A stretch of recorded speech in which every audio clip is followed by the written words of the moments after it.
ಚುನಾವಣಾ ಈ ಎಲ್ಲ ಗಲಾಟೆಗಳು ಇದೆಲ್ಲ ಪ್ರಾರಂಭವಾದಾಗ ನಿಮ್ಮೆಲ್ಲರಿಗೂ ಸತತವಾಗಿ ನಾವು ವರದಿ ಮಾಡಿದ್ದು ಅಥವಾ ನಿಮಗೆ ಕೇಳಿಸಿದ್ದು go back go back go back ಅಂತ ಎಲ್ಲ ಕಡೆ. ಇದು ಸ್ವಲ್ಪ ವಿಚಿತ್ರವಾಗಿ ಇದ್ದಂಗಿದೆ. Don't go don't go don't go ಅಂತ. ಎರಡನೇ ಹಂತದ ಲೋಕಸಭಾ ಚುನಾವಣೆಗೆ ಅಧಿಸೂಚನೆ ಹೊರಬೀಳಲು ಇನ್ನು 3 ದಿನಗಳು ಮಾತ್ರ ಬಾಕಿ ಇದೆ. ಆದರೆ ಕಣ ಮಾತ್ರ ರಂಗೇರ್ತಾ ಇದೆ. ಬಹು ಸಹಜವಾಗಿ ಈಗಲೂ ಏರದಿದ್ದರೆ ಹೋಳಿ ಹಬ್ಬದ ಸಂದರ್ಭದಲ್ಲಿ ಇನ್ಯಾವಾಗ ಬಣ್ಣ ಏರಬೇಕು. ಮಂಡ್ಯದಲ್ಲಿ ಮೈತ್ರಿ ಅಭ್ಯರ್ಥಿ ಯಾರಾಗುತ್ತಾರೆ ಇದು ಪ್ರಶ್ನೆ. ಕುಮಾರಸ್ವಾಮಿಯೋ ಅಥವಾ ನಿಖಿಲ್ ಅವರ ಪುತ್ರರು? ಸಸ್ಪೆನ್ಸ್ಗೆ ತೆರೆ ಬಿದ್ದಿಲ್ಲ. ಸಾಕಷ್ಟು ಒಂದು ರೀತಿಯ ಹೈ ಡ್ರಾಮಾ ನಡೀತಿರೋ ಹಾಗೆ ಕಾಣಿಸುತ್ತಿದೆ. ಮಂಡ್ಯದಿಂದ ಸ್ಪರ್ಧೆಗೆ ಒತ್ತಡವಿದೆ. ನೀವು ಒಪ್ಪಿಗೆ ಕೊಟ್ಟರೆ ಸ್ಪರ್ಧೆ ಮಾಡ್ತೀನಿ ಅಂತ ಚನ್ನಪಟ್ಟಣದ ಮುಖಂಡರನ್ನು ಕುಮಾರಸ್ವಾಮಿ ಇವತ್ತು ಅಧಿಕೃತವಾಗಿ ಕೋರಿದ್ದಾರೆ. 19ರಲ್ಲಿ ನಿಖಿಲ್ರನ್ನು ಷಡ್ಯಂತ್ರ ಮಾಡಿ ಸೋಲಿಸಿದ್ರು. ಸಚಿವ ಚಲುವರಾಯಸ್ವಾಮಿ ಅಂತವರು ಮಾಡಿದ ಟೀಕೆಗಳನ್ನೆಲ್ಲ ಕುಮಾರಸ್ವಾಮಿ ನೆನಪಿಸಿ ಇದೆಲ್ಲಕ್ಕೂ ನಾವು ತಕ್ಕ ಪಾಠ ಕಲಿಸಲೇಬೇಕಿದೆ, ಹಾಗಾಗಿ ನನ್ನನ್ನೇ ಸ್ಪರ್ಧೆಗೆ ಒತ್ತಡ ಮಾಡಿದ್ದಾರೆ, ಅನುಮತಿ ಕೊಡಿ ಅಂತ ಕೇಳಿದ್ರು. ಮೇಲ್ನೋಟಕ್ಕೆ ಪ್ರಜಾಪ್ರಭುತ್ವದಲ್ಲಿ ಇದೊಂದು ಬಹಳ ಪಾರದರ್ಶಕವಾದಂತಹ ಪ್ರಕ್ರಿಯೆ. ಮತದಾರರನ್ನು ನನಗೆ ಅನುಮತಿ ಕೊಡಿ ಎಂದು ಕೇಳಬಹುದು. ಆದರೆ ಅಂತಿಮವಾಗಿ ಆ ಮತದಾರರ ಬಹುಮತ ಅಭಿಪ್ರಾಯವೇ ಅವರ ಅಭಿಪ್ರಾಯವೂ ಆಗಬೇಕು ಅಂತೇನಿಲ್ಲ. ಅಂತಿಮವಾಗಿ ಅವರವರ ರಾಜಕಾರಣದ ಲೆಕ್ಕಾಚಾರಗಳೇ ಅವರ ಅಂತಿಮ ಅಭಿಪ್ರಾಯವನ್ನು ರೂಪುಗೊಳಿಸುತ್ತೆ. ಉದಾಹರಣೆಗೆ ಇವತ್ತು ಮುಖ್ಯಮಂತ್ರಿಗಳೆಲ್ಲ ನಿನ್ನೆ ಹೇಳ್ತಾ ಇದ್ರು, ಯಾಕೆ ಮಕ್ಕಳುಗಳಿಗೆ, ಅಳಿಯಂದ್ರಿಗೆ, ಸೊಸೆಯರು ಈ ಥರದವ್ರಿಗೆಲ್ಲ ಸೀಟ್ ಕೊಡ್ತಾ ಹೋಗಿದ್ದೀನಿ. ಅದೆಲ್ಲ ಪರಿವಾರ ಅಲ್ಲ, ಕುಟುಂಬ ಅಲ್ಲ, ಅದೆಲ್ಲ ಜನ ಕೇಳಿದ್ದಾರೆ ಅಂತ ಕೊಟ್ಟಿದ್ದೀವಿ. ಜನ ಕೇಳಿದ್ದಾರೆ ಅಥವಾ ಅವ್ರು ಕೇಳಿ ಕೊಟ್ಟಿದ್ದಾರೆ ಕೊಟ್ಟಿಲ್ಲ ಅನ್ನೋದು ಫಲಿತಾಂಶ ಬಂದ ಮೇಲೆ ಒಪ್ಕೊಳ್ತಾರ ಬಿಡ್ತಾರ ಅನ್ನೋದು. ಆದರೆ ಜನ ಕೇಳಿ ಕೊಟ್ಟಿದ್ದೇವೆ ಅನ್ನೋದು ಹಾಸ್ಯಾಸ್ಪದ. ಜನರ ಮುಂದೆ ಆಯ್ಕೆ ಇಟ್ಟಿರಲಿಲ್ಲ, ಬಹಳ ಹಾಸ್ಯಾಸ್ಪದ ಅದು. ಅಂದರೆ ಯಾವುದನ್ನಾದರೂ ಡಿಫೆಂಡ್ ಮಾಡ್ಕೊಳ್ಳೋಕ್ಕೆ ಆ ರೀತಿಯ ಅನುಕೂಲ ಸಿಂಧು ವಾದಗಳನ್ನು ಮಂಡಿಸುವುದು ಚುನಾವಣಾ ಸಂದರ್ಭದಲ್ಲಿ ದಿಢೀರೆಂದು ಎದ್ದು ಬರುವ ಒಂದು ಅದ್ಭುತ ಪಾಂಡಿತ್ಯ ಪ್ರದರ್ಶನ. ಇಲ್ಲಿ ಅವ್ರು ಹೇಳಿದ್ದನ್ನೇ ಕುಮಾರಸ್ವಾಮಿ ಕೇಳ್ತಾರೆ ಅಂತ ನಾನು ಅನ್ಕೊಂಡಿಲ್ಲ. ಬಟ್ ಒಂದು ಪ್ರಯತ್ನವನ್ನು ಮಾಡಿದ್ದಾರೆ. ಬಹುಶಃ ಸಮತೋಲಿತವಾಗಿ ಎಲ್ಲರನ್ನೂ ತೊಗೊಂಡು ಹೋಗೋಣ ಅನ್ನೋ ಐಡಿಯಾ ಇರಬಹುದು, ಗೊತ್ತಿಲ್ಲ. ಚನ್ನಪಟ್ಟಣ ಮುಖಂಡರು ಅದಕ್ಕೆ ಒಪ್ಪಲಿಲ್ವಂತೆ. ನಾನು ಚಾನ್ಸೇ ಇಲ್ಲ, ಸಾಧ್ಯ ಇಲ್ಲ ಅಂತ. ಅದೇ ನಾನು ಹೇಳಿದ್ನಲ್ಲ, ಗೋ ಬ್ಯಾಕ್ ಗೋ ಬ್ಯಾಕ್. ಇಲ್ಲಿ ಡೋಂಟ್ ಗೋ ಡೋಂಟ್ ಗೋ. ಇಲ್ಲಿ ನೀವು ಮಾತ್ರ ನಮ್ಮ ಕ್ಷೇತ್ರವನ್ನು ಬಿಟ್ಟು ಹೋಗೋ ಹಾಗಿಲ್ಲ, ರಾಜ್ಯದಲ್ಲಿ ಇರಬೇಕು. ಆದರೆ ನಿಖಿಲ್ ಅಥವಾ ಇನ್ಯಾರು ಪುಟ್ಟರಾಜು ಯಾರನ್ನ ನಿಲ್ಲಿಸಿ. ಒಬ್ಬರು ಕೆಲವು ಕಾರ್ಯಕರ್ತರು ಮನೆ ಹೊರಗಡೆ ಪ್ರತಿಭಟನೆ ಮಾಡಿದ್ದಾರೆ. ಒಬ್ಬರು ಕಾರ್ಯಕರ್ತರು ಅಂಗೈನೇ ಕುಯ್ಕೊಳ್ಳೋಕೆ ಹೋಗಿ ಅಭಿಮಾನವನ್ನು ವಿಪರೀತವಾಗಿ ಪ್ರದರ್ಶನ ಮಾಡೋಕ್ಕೆ ಹೋಗಿದ್ದಾರೆ. ಹೀಗಾಗಿ ಇವತ್ತು ಅವ್ರು ಯಾವ ತೀರ್ಮಾನಕ್ಕೂ ಬಂದಿಲ್ಲ. ನಾಳೆ ಅವರ ಅಂತಿಮ ತೀರ್ಮಾನವನ್ನು ಪ್ರಕಟಿಸುತ್ತಾರೆ ಅಂತ ನಮ್ಮ ವರದಿಗಾರಗಳೆಲ್ಲ ಕೊಲೀಗ್ಸು ಹೇಳ್ತಾ ಇದ್ದಾರೆ. ಮೈತ್ರಿ ಈ ಮಧ್ಯೆ ಕುಮಾರಸ್ವಾಮಿಯವರೇ ಒಂದು ಪತ್ರದ ಮೂಲಕ ಒಂದು ಸಂದೇಶವನ್ನು ರವಾನೆ ಮಾಡಿದ್ದಾರೆ. ಮೈತ್ರಿಯನ್ನು ಮಾಡಿಯಾಗಿದೆ, ಈಗ ಅದರ ಧರ್ಮ ಪಾಲನೆ ಮಾಡಲೇಬೇಕು. ನಮ್ಮ ಅಭ್ಯರ್ಥಿಗಳು ಇಲ್ಲದ ಕಡೆ BJPಯನ್ನು ಬೆಂಬಲಿಸಬೇಕು. ನಾವು ಒಟ್ಟಾಗಿ ಬೆಂಬಲಿಸಿ. ಅಭ್ಯರ್ಥಿ ಯಾರಾಗಿದ್ದಾರೋ ಬಿಟ್ಟಿದ್ದಾರೋ ಅದು ಪ್ರಶ್ನೆ ಬೇರೆ, ನಾವು ಬೆಂಬಲ ಮಾಡಲೇಬೇಕು ಅಂತ ಹೇಳಿದ್ದಾರೆ. ಚಲುವರಾಯಸ್ವಾಮಿಯವರು ಮಾತ್ರ ಕುಮಾರಸ್ವಾಮಿಯವರ ಕರ್ಮಭೂಮಿ ಯಾವುದು ಅಂತ ಪ್ರಶ್ನೆಯನ್ನು ಬಹಳ ಆಳವಾಗಿ ಕೇಳಿದ್ದಾರೆ. ಅವ್ರು ಮಾತಾಡ್ಬಿಡ್ಲಿ, ಆಮೇಲೆ ಹೇಳ್ತೀನಿ. ಅವರು ಚನ್ನಪಟ್ಟಣವನ್ನ ತೊರೆದು ಹೋಗಬಾರ್ದು ಅಂತಕ್ಕಂಥದ್ದು ಎಲ್ಲರಲ್ಲೂ ಇರ್ತಕ್ಕಂಥ ಒಂದು ಬಹಳ ಒಂದು ಸ್ಟ್ರಾಂಗ್ ಒಪಿನಿಯನ್. ಎಲ್ಲ ಹಳೆ ಮೈಸೂರು ಪ್ರಾಂತ್ಯದಲ್ಲಿ ಸಹಜವಾಗಿ ಕುಮಾರಣ್ಣ ಅವರು ಈ ಲೋಕಸಭಾ ಚುನಾವಣೆ ಸ್ಪರ್ಧೆ ಮಾಡ್ತಾರೆ ಅಂತಕ್ಕಂಥದ್ದಾದ್ರೆ ಚುನಾವಣೆ ನಡೆಸ್ತಾ ಇರ್ತಕ್ಕಂಥದ್ದಕ್ಕೆ ಒಂದು ಅನುಕೂಲ ಆಗ್ತದೆ ಅಂತಕ್ಕಂಥದ್ದು ಅದು BJP ಪಕ್ಷದ ಕೇಳರು ಕೂಡ ಇರ್ತಕ್ಕಂಥ ಭಾವನೆ. ನಾಳೆ ಅಂತಿಮ ಒಂದು ತೀರ್ಮಾನ ತಗೋಣ. Thank you. ಮಂಡ್ಯ ಲೋಕಸಭಾ ಕ್ಷೇತ್ರದಲ್ಲಿ ಕುಮಾರಸ್ವಾಮಿ ಅವರು ನಿಂತ್ಕೊಳ್ಳಿಕ್ಕೆ ಬಿಡೋದಿಲ್ಲ ಅನ್ನೋದನ್ನ ನಾವು ಘಂಟಾಘೋಷವಾಗಿ ಹೇಳ್ತಾ ಇದ್ದೀವಿ. ಚನ್ನಪಟ್ಟಣಕ್ಕೆ ಕುಮಾರಸ್ವಾಮಿ ಅವರ ಅಗತ್ಯತೆ ಇದೆ. ಮತ್ತೆ ಮಂಡ್ಯಕ್ಕೆ ದೇವೇಗೌಡರು ಸಾಹೇಬ್ರನ್ನ ನಿಲ್ಲಿಸ್ಲಿ, ನಿಖಿಲ್ ಅವ್ರನ್ನ ನಿಲ್ಲಿಸ್ಲಿ, ಕುಮಾರಸ್ವಾಮಿ ಅವ್ರನ್ನ ಮಂಡ್ಯಕ್ಕೆ ಬಿಟ್ಕೊಡಕ್ಕೆ ನಾವ್ಯಾರು ತಯಾರಿಲ್ಲ. ಯಾವುದೇ ಕಾರಣಕ್ಕೂ ಚನ್ನಪಟ್ಟಣ ಬಿಟ್ಟೋಗುವ ಮುನ್ನ ಚನ್ನಪಟ್ಟಣ ಜನತೆಗೆ ವಿಷ ಕೊಟ್ಟು ಹೋಗ್ಬೇಕು ಅಂತ ನಾನು ಎಚ್ಚರಿಕೆ ಕೊಡ್ತಾ ಇದ್ದೀನಿ.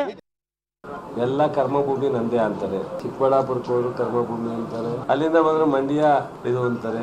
ನಮ್ಮ ಜಿಲ್ಲೆನಲ್ಲಿ ಸ್ವತಂತ್ರದಿಂದ ಇಲ್ಲಿವರೆಗೆ ಬೇರೆ ಯಾರಿಗೂ ಇಲ್ಲಿವರೆಗೆ ಆ ಥರದ ಅವಕಾಶವನ್ನು ಈ ಜಿಲ್ಲೆ ಜನ ಭಾವನಾತ್ಮಕವಾಗಿ ಮಾಡಿಲ್ಲ. ಅವರು ರೈಟ್. ಕುಮಾರಸ್ವಾಮಿ ಅವ್ರದ್ದು ಒಂಥರ ಸಂದಿಗ್ಧ ಪರಿಸ್ಥಿತಿ ಅಲ್ವಾ ಸರ್, ಇಲ್ಲಿ ಬೇಡ ಅಂತ ಬಹು ಸಹಜವಾದ ಭಾವನೆಗಳು ಕಾರ್ಯಕರ್ತರಿಗೆ ಇರುತ್ತೆ, ನಮ್ಮ ಜೊತೆ ಅವರು ಇರಬೇಕು ಮಾಡಬೇಕು ಅಂತ. ಲಾರ್ಜರ್ ಪರ್ಸ್ಪೆಕ್ಟಿವ್ ಅಲ್ಲಿ ಈಗ for example Narendra Modi moved away to Varanasi. ಗುಜರಾತ್ನ ಜನ ವಿಷ ಕೊಟ್ಟು ಹೋಗಿ ಗುಜರಾತ್ ಬಿಡುವಂತಿಲ್ಲ.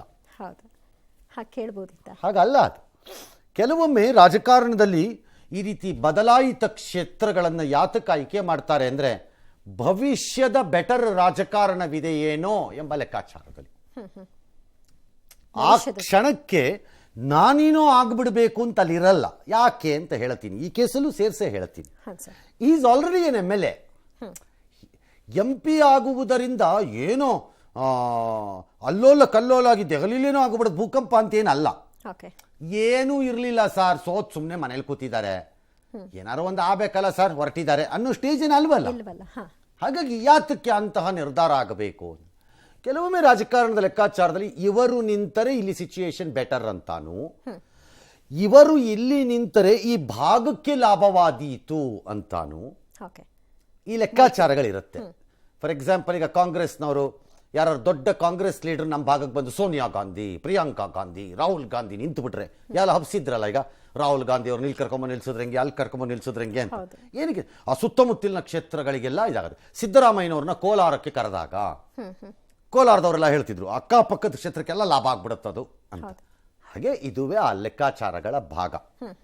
ಕಾರ್ಯಕರ್ತರ ಭಾವನೆ ಇರುತ್ತೆ, ಮುಂದೆ ಪಕ್ಷದ ಬಲವರ್ಧನೆ ಕೂಡ ಇಂಪಾರ್ಟೆಂಟ್ ಇರ್ಬೋದು, ಇರುತ್ತೆ ಭವಿಷ್ಯದ ರಾಜಕಾರಣ.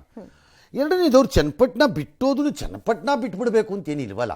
ಬೆಂಗಳೂರಿಂದ ಅವ್ರ ನಿವಾಸ ಬಿಡದಿಯಿಂದ ಮಂಡ್ಯಾಗ ಹೋಗ್ಬೇಕು ಅಂದರೆ ಚನ್ನಪಟ್ಟಣ ದಾಟೇ ಹೋಗ್ಬೇಕಲ್ಲ, ದಾಟದೆ ಏನು ಹೋಗಕ್ಕಾಗಲ್ಲ. ರಾಜ್ಯ ರಾಜಕಾರಣದಲ್ಲಿ ಇರಿ, ನೀವು ಅಲ್ಲಿ ಹೋಗೋದು ಬೇಡ ಅಂತ. ರಾಜ್ಯ ರಾಜಕಾರಣದಲ್ಲಿ ಇರೋದು ಸರಿನೇ, ರಾಷ್ಟ್ರ ರಾಜಕಾರಣಕ್ಕೆ ಹೋದ್ರೂ ರಾಜ್ಯ ರಾಜಕಾರಣದಲ್ಲೇ ಇರಬಹುದು, ಇರ್ಲಿಕ್ಕಾಗಲ್ಲ ಅಂತೇನಿಲ್ಲ. ಆಯ್ತಲ್ವಾ? All right. ಇನ್ನು ಒಂದು ಕುಮಾರಸ್ವಾಮಿಗೆ ಇರಬಹುದು ಅಂತ ನಾನು ಅನ್ಕೋತೀನಿ.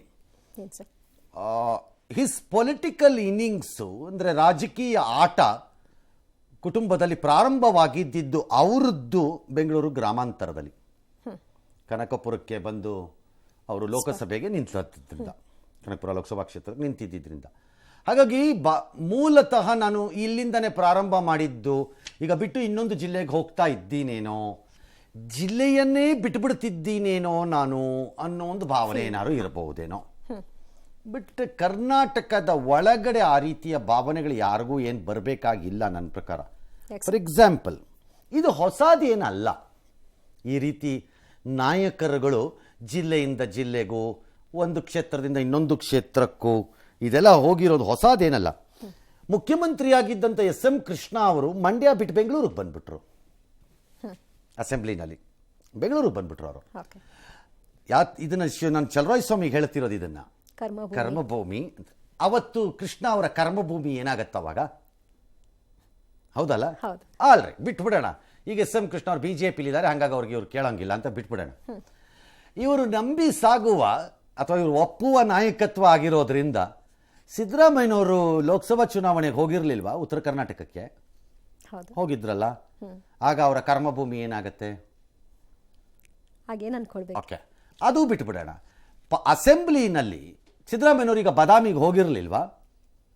ಆಗ ಅವರ ಕರ್ಮಭೂಮಿ, ಸಿದ್ದರಾಮಯ್ಯದು ಕರ್ಮಭೂಮಿ ಏನು ಬಾದಾಮಿನ ವರ್ಣನ ಯಾವುದು ಅಂತ ಕೇಳ್ತೀರಾ ಯಾರು ಒಬ್ರು? ಅವತ್ತು ಯಾಕೆ ಬರಲಿಲ್ಲ? ಹಾಗಿಲ್ಲ ಲೆಕ್ಕಾಚಾರ. ಕರ್ನಾಟಕ ರಾಜ್ಯ, ಕರ್ನಾಟಕದ ರಾಜಕಾರಣಿಗಳಿಗೆಲ್ಲರೂ ಎಲ್ಲ ಕ್ಷೇತ್ರವೂ ಕರ್ಮಭೂಮಿನೇ ಆಗಬೇಕು. ಯಾಕೆಂದರೆ ನೀವು ಪ್ರತಿನಿಧಿಸುತ್ತಿರುವುದು ಗೆಲ್ಲುವುದು ಕ್ಷೇತ್ರ ಮತ್ತು ಜನರಿಂದಲೇ ಹೊರತು ನಂತರ ನೀವು ಪ್ರತಿನಿಧಿ ಮಾಡುವುದು ಸಮಸ್ತ ಕನ್ನಡಿಗರ ಅಸ್ಮಿತೆ ಮತ್ತು ರಾಜ್ಯದ ಹಿತವನ್ನು. ಹಾಗಾಗಿ ನಿಮ್ಮೆಲ್ಲರಿಗೂ ಗೆಲುವಿಗೆ ನಿಮ್ಮ ಕ್ಷೇತ್ರ, ಕಾರ್ಯ ಮತ್ತು ಕರ್ಮಭೂಮಿ ಕರ್ನಾಟಕ. ಇಡೀ ರಾಜ್ಯವನ್ನ ಎಸ್ ಪರಿಗಣಿಸಬೇಕು. ಮುಂದಕ್ಕೆ ಹೋಗೋಣ. ಎಸ್. ಮಾಜಿ ಸಿಎಂ ಕುಮಾರಸ್ವಾಮಿ ಆಸ್ಪತ್ರೆಯಿಂದ ಡಿಸ್ಚಾರ್ಜ್ ಆಗಿ ಬಂದಿದ್ದೆ ತಡ ಅವರ ಮನೆ ಈಗ ದೋಸ್ತಿ ಪಕ್ಷಗಳ ಪವರ್ ಸೆಂಟರ್ ಆಗಿ ಬದಲಾಗಿದೆ. ಆರೋಗ್ಯ ವಿಚಾರಿಸುವ ಜೊತೆಗೆ ನಮ್ಮ ಗೆಲುವಿಗೆ ನಿಮ್ಮ ಸಹಕಾರ ಬೇಕು ಎನ್ನುತ್ತಾ ಬಿಜೆಪಿ ನಾಯಕರು ಇಂದು ಕುಮಾರಸ್ವಾಮಿ ಅವರನ್ನ ಭೇಟಿ ಮಾಡಿದ್ರು. ಬೆಂಗಳೂರು ದಕ್ಷಿಣ ಅಭ್ಯರ್ಥಿ ತೇಜಸ್ವಿ ಸೂರ್ಯ, ಚಿಕ್ಕಬಳ್ಳಾಪುರ ಅಭ್ಯರ್ಥಿ ಕೆ ಸುಧಾಕರ್, ಬಳ್ಳಾರಿ ಅಭ್ಯರ್ಥಿ ಶ್ರೀರಾಮುಲು ಭೇಟಿ ಮಾಡಿ ದಳಪತಿಗಳ ಸಹಕಾರವನ್ನು ಕೋರಿದ್ರು. ಮಾಜಿ ಮಂತ್ರಿ ಗೋವಿಂದ ಕಾರಜೋಳ ಕೂಡ ಕುಮಾರಸ್ವಾಮಿ ಅವರ ನಿವಾಸದಲ್ಲಿ ಕಾಣಿಸಿಕೊಂಡ್ರು. ಟಿಕೆಟ್ ವಂಚಿತ ಸಂಸದ ಕೊಪ್ಪಳದ ಸಂಗಣ್ಣ ಕರಡಿ ಕೂಡ ಕುಮಾರಸ್ವಾಮಿ ಅವರನ್ನ ಭೇಟಿ ಮಾಡಿ ಅವರ ಆರೋಗ್ಯವನ್ನು ವಿಚಾರಿಸಿದ್ರು. ಪೂರ್ಣ ಆಶೀರ್ವಾದ ಇದೆ, ಮುನ್ನುಗ್ಗಿ ಅನ್ನುವಂಥ ಒಂದು ಆಶೀರ್ವಾದವನ್ನು ಕೂಡ ಮಾಡಿದ್ದಾರೆ. ಕುಮಾರಣ್ಣವರು ನನ್ನ ಮತದಾರರು ಕೂಡ ನಾಮಿನೇಷನ್ಗೆ ತಾವು ಬರಬೇಕು, ಬಂದು ಆಶೀರ್ವಾದ ಮಾಡಬೇಕು ಅನ್ನುವಂಥ ಮನವಿ ಕೂಡ ಮಾಡಿದೆ. ದಾಖಲೆ ಮತಗಳ ಅಂತರದಿಂದ ಇಲ್ಲಿ ಗೆಲ್ಲಬೇಕು ಅನ್ನುವಂಥ ಆಶೀರ್ವಾದವನ್ನು ಕೂಡ ಮಾಡಿದ್ದಾರೆ. ಅವರು ಕೂಡ ನಮ್ಮ ಹಿರಿಯ ನಾಯಕರು, ಅವರದೇ ಆದಂಥ ಒಂದು ಪಡೆಯನ್ನು ಮತ್ತು ಪಕ್ಷವನ್ನು ಭಾಳ ಒಳ್ಳೆ ರೀತಿಯಲ್ಲಿ ಸಂಘಟನೆಯನ್ನು ಮಾಡಿದ್ದಾರೆ.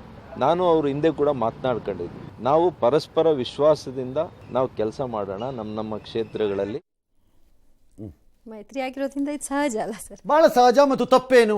ಗೆಳೆಯರ ಮನೆಗೆ ನಾವು ಹೋಗ್ತಾ ಇದ್ದೀವಿ, ಮೈತ್ರಿ ಇನ್ಯಾರ ಮನೆಗೆ ಹೋಗ್ಬೇಕು, ನಾವೇನಾದ್ರು ಡಿ ಕೆ ಶಿವಕುಮಾರ್ ಮನೆಗೆ ಹೋಗ್ಬೇಕಾ ಅಂತ ಕೇಳ್ತಾರಪ್ಪ. ಮಾಡಿ ಅಂತ ಒಳ್ಳೆ ಕಥೆ ಆಯ್ತಲ್ಲ ಈಗ, ಹೌದು ಅಲ್ವಾ? ಮಿತ್ರ ಪಕ್ಷದ ಜೊತೆ ಹಾಗಾಗಿ ಹೋಗಿರ್ತಾರೆ. ಎರಡನೆಯದು ಬಹಳ important. Why does it become an important place? ಕೆಲವು ಬಿಜೆಪಿ ಲೀಡರ್ಗಳಿಗಂತೂ, ಕೆಲವರಿಗಂತೂ guarantee. Take Sudhakar or even Tejasvi Surya, ಅಥವಾ ನಾಳೆ ಬೆಂಗಳೂರು ನಾರ್ತ್, ಓಕೆ, ಅಥವಾ ನಾಳೆ ಇನ್ನೆಲ್ಲಿ ಮೈಸೂರು, ಪ್ರಾಬಬಲಿ ಮೈಸೂರು. ಇಲ್ಲೆಲ್ಲ JDS ರಾಜ್ಯವ್ಯಾಪಿ ಎಷ್ಟೇ ವೀಕ್ ಆಗಿರಬಹುದು, ಆಗಿದೆ, ಇನ್ನು ಇಲ್ಲ ಅಂತ ಹೇಳೋಕ್ಕಾಗಲ್ಲ, ಆಗಿದೆ, ಅದು ವೀಕ್ ಅದು. ಆದರೆ ಈ ಹಳೆ ಮೈಸೂರು ಭಾಗದಲ್ಲಿ ಅದರ ಸ್ಟ್ರೆಂತ್ ಕಡಿಮೆ ಆಗಿರ್ಬೋದು, ಬಟ್ ಸ್ಟ್ರೆಂತೇ ಇಲ್ಲ ಅನ್ನೋ ಸ್ಟೇಜಲ್ಲಿ ಯಾವನೂ ಇಲ್ಲ. ಝೀರೋ ಅನ್ನೋ ಹಾಗೆ ಅದರದ್ದೇ ಅಂತ ಒಂದಿಷ್ಟು ವೋಟುಗಳು ಪರ್ಸೆಂಟೇಜ್ ಇನ್ನೂ ಉಳ್ಕೊಂಡಿದೆ. ಹಾಗಾಗಿ ಬಹು ಸಹಜವಾಗಿ ಬಿಜೆಪಿಯಲ್ಲಿ ನಿಂತಿರುವ ಅಭ್ಯರ್ಥಿಗಳಿಗೆ ಆ ಮತಗಳೂ ಬೇಕು. ಹೌದು, ಅವರು ಬಹಳ ಇಂಪಾರ್ಟೆಂಟ್ ಬೇಕದು, ಸಹಜವಾಗಿ ಅದಕ್ಕೆ ಹೋಗಿರ್ತಾರೆ ಅಂತ. ಸ್ಟಾರ್ ಕ್ಯಾಂಪರ್ ಲಿಸ್ಟ್ ಅಲ್ಲೂ ಇದ್ದಾರೆ ಅವರು. ಹಾಗಾಗಿ ಯಾರು? ಕುಮಾರಸ್ವಾಮಿ ಅವರು. ಅವ್ರನ್ನ ಸ್ಟಾರ್ ಕ್ಯಾಂಪೇನ್ ಲಿಸ್ಟ್ಗೆ ಹಾಕದೆ ಇನ್ಯಾರನ್ನು ಹಾಕ್ತಾರಂತೆ? ಹೌದು. All right. ಈ ಚುನಾವಣೆ ಸಂದರ್ಭದಲ್ಲಿ ಸಮೀಕರಣಗಳು ಬದಲಾಗ್ತಾ ಇವೆ. ಯಾವ ಚುನಾವಣೆ ಸಂದರ್ಭದಲ್ಲಿ ಸಮೀಕರಣಗಳು ಬದಲಾಗಿಲ್ಲ? ಚುನಾವಣೆ ಅಂದ್ರೇನೆ ಸಮೀಕರಣ ಅಷ್ಟೇ. ಭಾರತದಲ್ಲಿ ರಾಜಕಾರಣ ಮತ್ತು ಚುನಾವಣೆ ಅನ್ನುವುದು ನಿರಂತರ ಉದ್ಯೋಗ ಸೃಷ್ಟಿ ಯೋಜನೆ. ಉದ್ಯೋಗ ಸೃಷ್ಟಿ, ಅನುಮಾನನೇ ಬೇಡ. ಓಕೆ, ನಿರಂತರವಾಗಿ ಉದ್ಯೋಗವನ್ನು ಸೃಷ್ಟಿ ಮಾಡುವಂತಹ ಯೋಜನೆ ಅದು. 6 ತಿಂಗಳಲ್ಲ, ಎವ್ರಿ ಮಂತ್ ಎಲೆಕ್ಷನ್ ನಡೆದ್ರೂ ಸಂತೋಷದಿಂದ ಅದರಲ್ಲಿ ಪಾಲ್ಕೊಳ್ತಾರೆ. ಅದು ಹೆಂಗೆ ಸರ್? ಯಾರು ಅಂದ್ರೆ ಎಲೆಕ್ಷನ್ ಆ ನೌಕರರು, ಅಂದರೆ ರಾಜಕೀಯ ಪಕ್ಷದಲ್ಲಿ, ಇನ್ನು ಬೇರೆ ಬೇರೆಯವರು ಚುನಾವಣಾ ಸಂದರ್ಭದಲ್ಲಿ ಕೆಲಸ ಮಾಡೋರು, ಇನ್ನು ಲೀಡರ್ಗಳು. ಎಲೆಕ್ಷನ್ ನಡೆಸೋದೇ ಕಷ್ಟ ಅನ್ನೋವಾಗ ಚಿಚಿ ಅವೆಲ್ಲ ಸುಮ್ಮನೆ ಬಿಡ್ತಾ ಇರ್ತಾರೆ ರೈಲು. ಹೌದಾ? ಇದು ನಿರಂತರ ಉದ್ಯೋಗ ಸೃಷ್ಟಿ ಯೋಜನೆ. ಯಾವುದು? ಚುನಾವಣೆ ಅನ್ನೋದು. ಚುನಾವಣೆ. ಹಾಗಾಗಿ ಸಮೀಕರಣಗಳು ಬದಲಾಗದಿದ್ದರೆ ಹೇಗೆ ಸಾಧ್ಯ? ಅಲ್ರಿ, ಸಾವಿರಾರು ರೂಪಾಯಿ ಸಂಬಳ ಕೊಟ್ಟು ಚೆನ್ನಾಗಿ ನೋಡಿಕೊಡೋ ಒಂದು ಕಂಪನಿಯಿಂದಾನೇ ಇನ್ನೊಂದು ಕಂಪನಿಗೆ ಹಾರು ಬಿಡ್ತಾರೆ. ಸಮೀಕರಣಗಳು ಬದಲಾಗ್ತಾನೇ ಇರುತ್ತವೆ ನಿರಂತರವಾಗಲಿ. ಇನ್ನು ಇಲ್ಲಿ ಬಿಡ್ತಾರ? ಸಮೀಕರಣ ಬದಲಾಗಿದೆ. ಒಳ್ಳೆ ಕಥೆ ಆಯಿತು. ಕಾಲಘಟ್ಟದಲ್ಲಿ 13 ವರ್ಷದ ನಂತರ ಮಾಜಿ ಮಂತ್ರಿ ಜನಾರ್ದನ ರೆಡ್ಡಿ ಮತ್ತೆ BJPಗೆ ವಾಪಸ್ಸಾಗಿದ್ದಾರೆ. ಅದ್ರ ಜೊತೆಗೆ ಅವ್ರ ವೈಫು ಎಲ್ಲ ಬಂದು ಇವತ್ತು ಪಕ್ಷದ ಬಾವುಟ ಹಿಡ್ಕೊಂಡ್ರಂತೆ ಪಾರ್ಟಿ ಕಚೇರಿನಲ್ಲಿ, ಪಕ್ಷದ ಕಚೇರಿ. ಒಳ್ಳೇದಾಯಿತು, ಸರಿ. ಆಮೇಲೆ ರೆಡ್ಡಿ ಶ್ರೀರಾಮುಲು ಎಲ್ಲ ಒಟ್ಟಾಗಿ ಕಾಡಿಸ್ಕೊಂಡ್ರು. Okay, very good. ನಾನು ಯಾವ ಷರತ್ತು ಹಾಕಿಲ್ಲಪ್ಪ, ಬಂದ್ಬಿಟ್ಟೆ BJPಗೆ ವಾಪಸ್ಸು ಅಂತ ಅವ್ರು ಹೇಳಿದ್ದಾರೆ.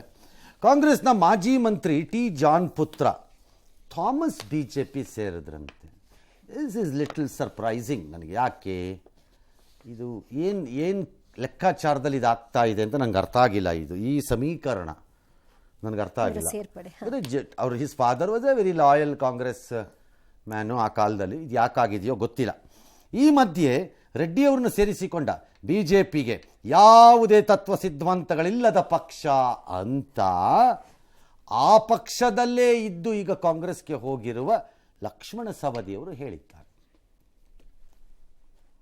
ರಾಜ್ಯ ಪ್ರಗತಿ ಪಕ್ಷವನ್ನ ಭಾರತೀಯ ಜನತಾ ಪಕ್ಷದಲ್ಲಿ ವಿಲೀನಗೊಳಿಸೋದ್ರ ಮೂಲಕ ನಾನು ಮತ್ತು ನನ್ನ ಶ್ರೀಮತಿ ಮತ್ತು ನನ್ನ ಕಷ್ಟದ ದಿನಗಳಲ್ಲಿ ನನಗೋಸ್ಕರ ನಿಂತಿರುವಂತ ಎಲ್ಲ ನನ್ನ ಕಲ್ಯಾಣ ರಾಜ್ಯ ಪ್ರಗತಿ ಪಕ್ಷದ ಎಲ್ಲಾ ಕಾರ್ಯಕರ್ತರು ಭಾರತೀಯ ಜನತಾ ಪಕ್ಷದಲ್ಲಿ ಸೇರ್ಪಡೆ ಆಗಿದ್ದೀವಿ. ವಿಶೇಷವಾಗಿ ನನ್ನ ಆತ್ಮೀಯ ಗೆಳೆಯ ಶ್ರೀರಾಮುಲು ಅವರಿಗೆ ಹೃತ್ಪೂರ್ವಕವಾದ ಧನ್ಯವಾದಗಳು.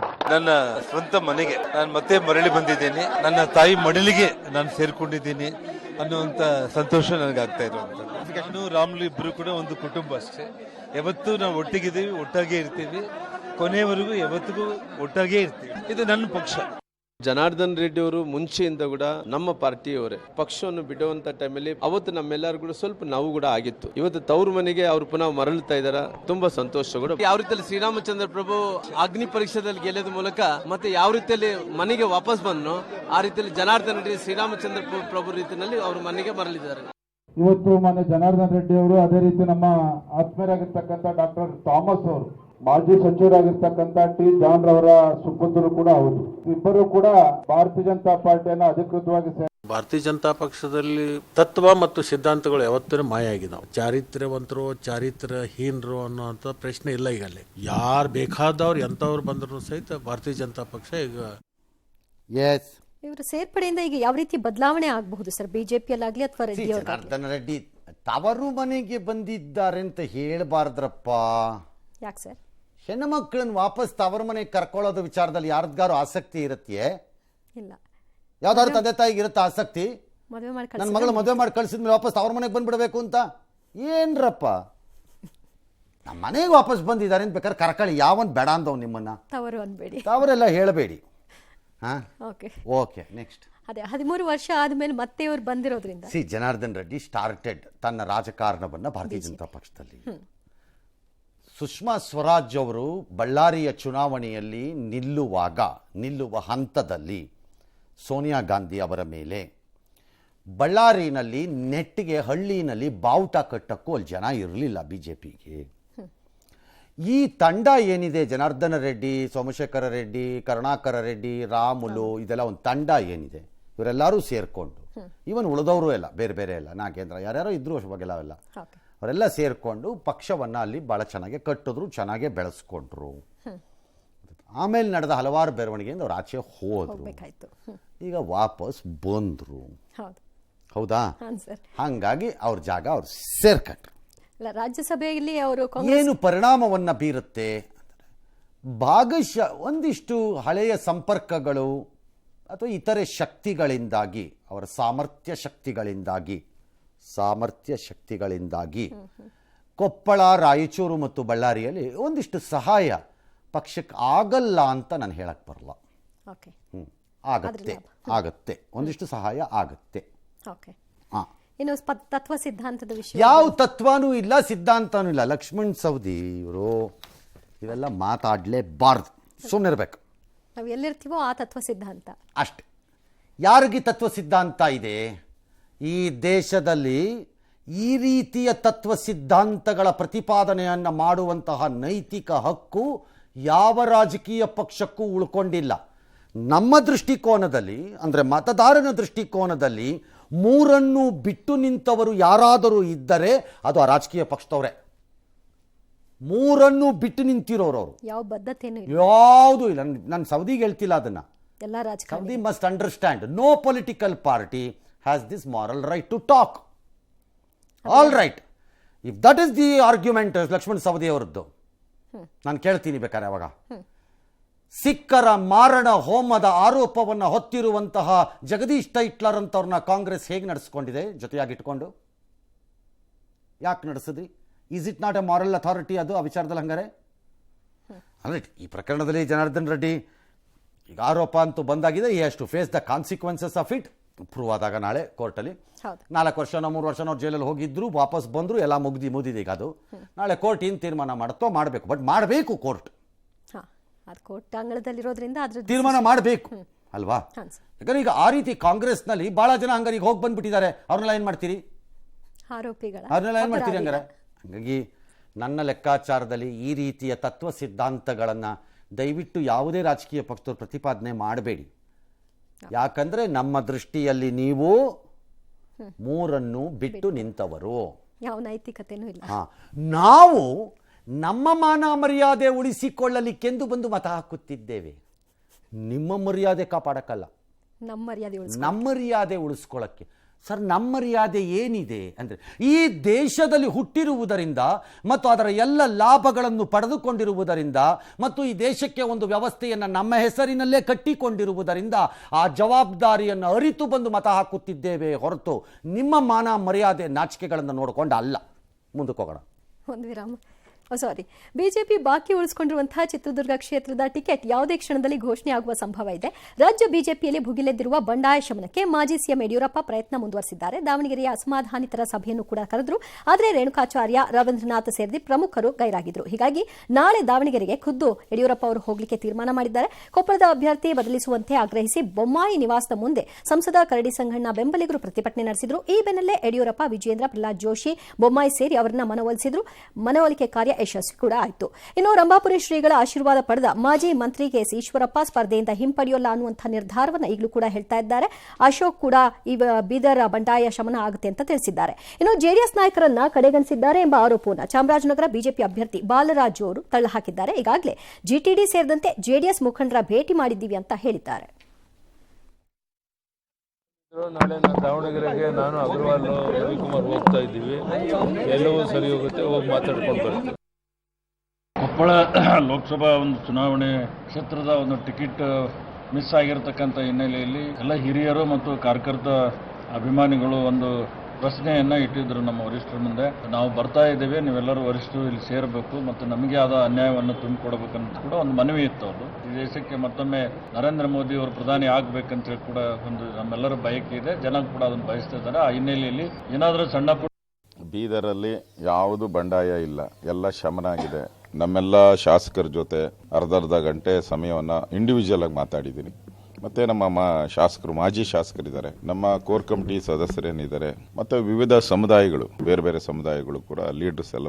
ಆಲ್ ರೈಟ್, ಎಸ್, ಬಂಡಾಯ ಶಮನ ಮಾಡಲಿಲ್ಲ ಅಂತಂದ್ರೆ ಶಮನ ಆಗಲೇಬೇಕು. ಇವತ್ತಾಗದಿದ್ದರೆ ನಾಮಿನೇಷನ್ ಫೈಲ್ ಆದಮೇಲೆ ಆಗತ್ತೆ. ಆಗದಿದ್ದರೆ ಅವರವರಿಗೆ ಬಿದ್ದಂತಹ ಬೆಂಕಿಯನ್ನು ಆರಿಸಿಕೊಳ್ಳಲಿಕ್ಕೆ ಅವರಿಗೆ ತೋಚಿದ ಮಾರ್ಗದಲ್ಲಿ ಓಡಾಡುತ್ತಿರುತ್ತಾರೆ. ಇಷ್ಟೇ ರಾಜಕಾರಣ ಮತ್ತು ಚುನಾವಣೆ ಅಂದರೆ. ಅಲ್ಲಿಯವರೆಗೆ ಇದು ಪುಕ್ಕಟ್ಟೆ ಎಂಟರ್ಟೈನ್ಮೆಂಟ್, ತಗೊಂಡು ಮಜಾ ಮಾಡೋಣ ಅಷ್ಟೇ. ಮುಕ್ಕಾಲು ಜನ ಈ ರಾಜಕಾರಣಿಗಳಿಗೆ ಯಾರು ಹಾಕ್ಕೊಂಡಿರಲಿ, ಅವರು ಯಾವ ಪಕ್ಷದವ್ರು ಹಾಕ್ಕೊಂಡಿರಲಿ, ಯಾಕಂದರೆ ನೆಕ್ಸ್ಟ್ ಇನ್ನೊಂದು ಪಕ್ಷದ್ದು ಬರುತ್ತೆ, ಅವ್ರಿಗೆ ಯಾರಿಗೂ ಆಲ್ಟರ್ನೇಟ್ ಇಲ್ಲ. ಈ ರಾಜ್ಯದಲ್ಲಿ 3 ಪಕ್ಷ ಇದ್ದಾಗ ಇದಲ್ಲ ಅದಲ್ಲ ಅಂದರೆ ಅದಕ್ಕೋಗ್ಬಿಡ್ತೀನಿ ಅಂತ ನಾನು ಹೆದರ್ಸ್ಬೋದಿತ್ತು. ಈಗ ಅದೂ ಇಲ್ಲ, ಅದು ಸೇರಿ ಒಂದಾಗ್ಬಿಟ್ಟಿದೆ, ಇದು ಒಂದಾಗ್ಬಿಟ್ಟಿದೆ. ಹಾಗಾಗಿ ಇಲ್ಲಿ ಆಪ್ಷನ್ ಇಲ್ಲ. ಹೌದು, ಇಲ್ಲ ಅಲ್ಲೇ ಇರಬೇಕು, ಇಲ್ಲ ನಾನು ಪಕ್ಷೇತರ ಅಂತ ಈಶ್ವರಪ್ಪ ಟೈಪ್ ಗುಡುಗಾಡಿಕೊಂಡು ಓಡಾಡಬಹುದು. ಅಷ್ಟು ಸುಲಭ ಅಲ್ಲ ಅಂತ ಅದಷ್ಟು ಸುಲಭ ಅಲ್ಲ. ಪಾರ್ಲಿಮೆಂಟರಿ ಚುನಾವಣೆಯಲ್ಲಂತೂ ಇನ್ನೂ ಡಬಲ್ ಕಷ್ಟ ಅದು ಅನ್ನೋದು ಅವರೊಳಗೆ ಅರಿವಿರುತ್ತೆ ಅಂತ ನಾನು ಅನ್ಕೊಂಡಿದ್ದೀನಿ. ಹಾಗಾಗಿ ಅದು ದೊಡ್ಡದಲ್ಲ. ದಾವಣಗೆರೆ ಮಾತ್ರ ಯಡಿಯೂರಪ್ಪನವರೇ ಸರಿ ಮಾಡಬೇಕಿದ್ದನ್ನ, ಅವರೇ ಫೀಲ್ಡ್ ಹಿಡಿಬೇಕು. ಯಾಕೆ ಅಂದರೆ, ಒಂದು ಸಿದ್ದೇಶ್ವರ್ ಅವ್ರಿಗೆ ಬೇಕು, ಎರಡದು ರೇಣುಕಾಚಾರ್ಯ ಇವತ್ತೇನಾದರೂ ಆಗಿದ್ರೆ ಅದು ಯಡಿಯೂರಪ್ಪನವರಿಂದಾನೆ. ನಿಮ್ಮ ಮಾತು ಇವ್ರ ಮಾತನ್ನು ರೇಣುಕಾಚಾರ್ಯ ಕೇಳದಿದ್ದರೆ ಇನ್ನು ಯಾರ ಮಾತನ್ನು ಕೇಳ್ತಾರಪ್ಪ ಈ ಪ್ರಪಂಚದಲ್ಲಿ? ಹೌದು, ಅವ್ರ ಮಾತೇ ವೇದವಾಕ್ಯ ಅಲ್ವೇ? ಹಾಗಾಗಿ ಅದನ್ನು ಅವರೇ ಸಾಲ್ವ್ ಮಾಡ್ಕೋಬೇಕು. ಮಾಡ್ಕೊಳ್ಳೋದಿದ್ರೆ ಬಿಟ್ಕೊಳ್ಳಿ.